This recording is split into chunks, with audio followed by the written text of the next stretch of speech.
बे माइनावस्रियाव मोनसे सांग्रांथि मेल सनितपुर जिल्ला दुलाराय बर' फरायसा आफाद दैदेननायाव लादों। मानोना जोंहा गोबां बेवहाय जोंनि BTR रेकर्डजों सोमोन्दो थानाय आरो बेबादिनो गुबुन गुबुन हा हुनि जेंना गोबां थासारि बेवहाय दङ। आरो दिनै बेखायनो जोङो बिथांमोन गासै ओनसोलनि रायजो बिथांमोना बेयाव बाहागो जाफैदों। दिनै जोङो दुलाराय बर' फरायसा आफादनिफ्राय बेखिनि सांग्रांथि जे जोंहा BTR रेकर्ड इमप्लिमेन्टेसननि खामानिया जिबादि मोनसे थासारियाव सोलिगासिनो दङ आरो ओनसोल फेहेरनायखौ लानानै दिनै बिथांमोनहा बयबो आसा खालामो आरो जों बयबो नेदों। मानोना दिनै आसाम सरकारा कमिसन दानायनि उनाव जों जि खामानिखौ सोलिदों बेयो मोजाङैनो सोलिगासिनो दङ। फारसेथिं भारत सरकारनि इलेक्सन कमिसना जिबादि डिलिमिटेसननि खामानिखौ दा मावदों आरो बेयो जोबनो लामायाव फैगासिनो दङ। आरो बिनि थाखाय जोंनि गोदानै बेबादि ओनसोल फेहेरनायनि खामानिखौ आसाम सरकारा नटिफिकेसन होनो हायाखै। नाथायबा बे डिलिमिटेसना जोबनाय लोगो लोगो होगोन होननानै आसाम सरकाराबो स्पस्ट, भारत सरकाराबो स्पस्ट दङ। दा बेखायनो जोङो बेखिनि माखासे सांग्रांथिखौ लाखिदों। गुबुनै जोंनि भेन्सार स्कुलनि जे प्रभिन्सियेलाइजेसननि बाथ्रा BTR रेकर्डआव 6.3नि इसु दङ।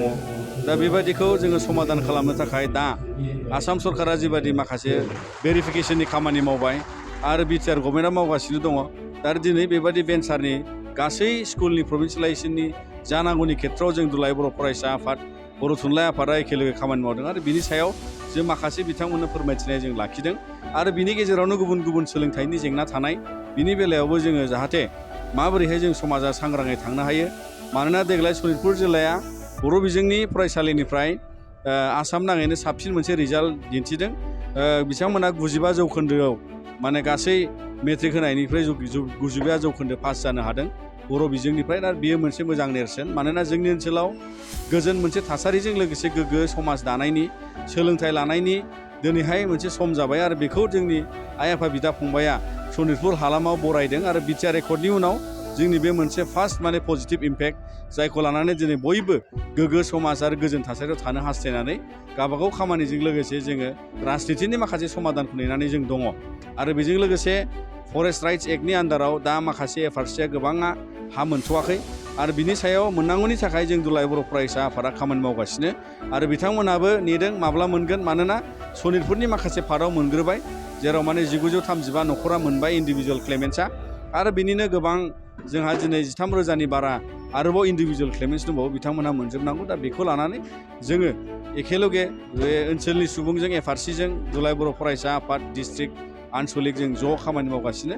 आरो बिनि सायाव दिनैहाय बेफोर माखासे रैखाथि गोनां थासारिखौ लानो थाखाय बयबो आसा खालामदों। मानोना हाजों जोंनि जि थागिबि बे ओनसोलाव रायजो जानाय, जुदियाव जों फरेस्ट एरियायाव दंब्लाबो जों गोबाव सम बावहाय 40-50 बोसोर रायजो जानाय मोनसे हारि हिसाबै जोङो दिनैहाय माने गावनि जिखिनि गुदि दिनै हाजों मोन्थाय बे फरेस्ट राइटजों एन्टाइटेलमेन्टखौ मोननांगौ आरो बेयो जोंनि मोन्थाय। आरो बेखौ लानानै गुबुन गुबुन सोलोंथाइनि थासारि आरो बायदि थासारिखौ जों सावरायदों।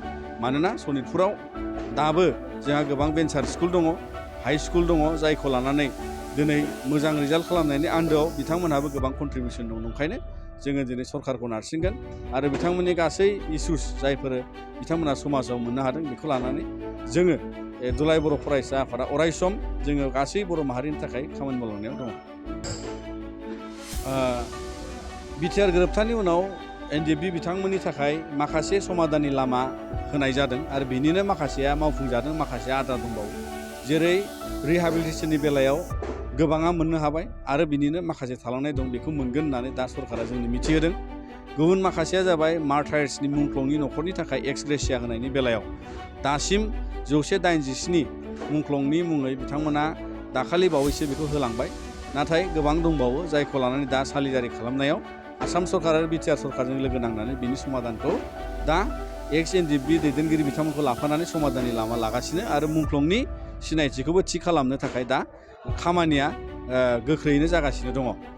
जोंनि NDFB बिथांमोना जोबथेसालियाव गोबां कनभिक्टेड जानानै दङ आरो बिदिनो नाब्ला बिथां दैदेनगिरि हिसाबै बिथाङाबो कनभिक्सनाव दङ। दा बेखौ लाजोबनानै बिथांमोननि केसआ सुप्रिम कर्टआव एपिल सोलिदों आरो गुबुनफोरना डेथ सेन्टेन्सनि माखासे दं, हाइ कर्टआव एपिल सोलिदों आरो माखासेना आन्डार ट्रायल दङ NIA कर्टआव। दा बेखौ लानानै आसाम सरकाराबो भारत सरकारनिसिम आरो आसाम गभर्नमेन्टआ कर्टसिम जे माखासे केसफोरखौ हेनियासब्लाबो माने नट एमाउन्टिं टु मार्डार माखासे केस दङ आरो बेजों लोगोसे जाय बिथांमोना बेबादि हेनियासआव दंब्लाबो आसाम सरकारा बिथांमोनखौ बेल मोननायनि राहा खालामनायाव लिरहरगोन सरकारनिसिम गभर्नमेन्ट अफ इन्डियानि हम मिनिस्ट्रिसिम बे खोथाखौ जोंनो फोरमायदों आरो बिनि थाखायनो जोंबो बेखिनिसिम जास्टिसखौ जाहाथे जों एकर्डनि उनाव मोनसे रेजें महराव बयबो जोबथेसालियाव थानाया न'आव फैनो मोनो बेखौ जों आसा खालामो आरो दुलाराय बर' फरायसा आफादा बिनि सायाव जों गेबेङै खामानि मावगासिनो दङ। जोङो दुलाराय बर' फरायसा आफादा थुलमुलै जोङो डिलिमिटेसननि जे द्राफ्ट फोसावनाय बिनि सायाव जों नायनानै नुदों जे क'क्राझार एसटि समस्तिखौ लाखिफिननायखौ जों बरायदों। बेजों लोगोसे गुबुन गुबुन जायगायाव BTR हालामा जि एडजास्टमेन्ट फैदों बेखौ जोङो गोजोनदों। नाथाय माखासे ट्राइबेल एरिया थानाय जोंहा दङ जेरै गुफुर हालामनि बर' पपुलेसन थानाय ट्राइबेल थानाय बेफोरबायदि माखासे ओनसोलाव दिनै सोसन सब्र खालामनायनि गेजेरावनो बिथांमोननि समस्तिया भुलक्रमे बा लुबैयाजासे बै जायगानि सुबुंफ्रा लुबैयोमोन बेबायदि मोनसे हाबसननाय सोसननाय जादों बेखौ जों मोनथिदों आरो बिनि सायाव दुलाराय बर' फरायसा आफादाबो जोंहा जेराव जेराव माने बेबायदि बर'फ्रा माखासे जेंना सोमजिनायखौ मोन्दों समस्ति दाफ्रामनायनि गेजेरजों बिनि सायाव जों दुलाराय बर' फरायसा आफादा इलेक्सन कमिसननि गेजेरजों जोङो रिप्रेजेन्ट खालामगोन, जोङो गथायगोन, जों बाथ्रा बुंगोन आरो बेखौ सम होखानाय जादों आरो बे समखौ जों लागोन आरो बै ओनसोलनि सुबुंफोरनि थाखाय जानानैबो जों दुलाराय बर' फरायसा आफादा गसंगोन।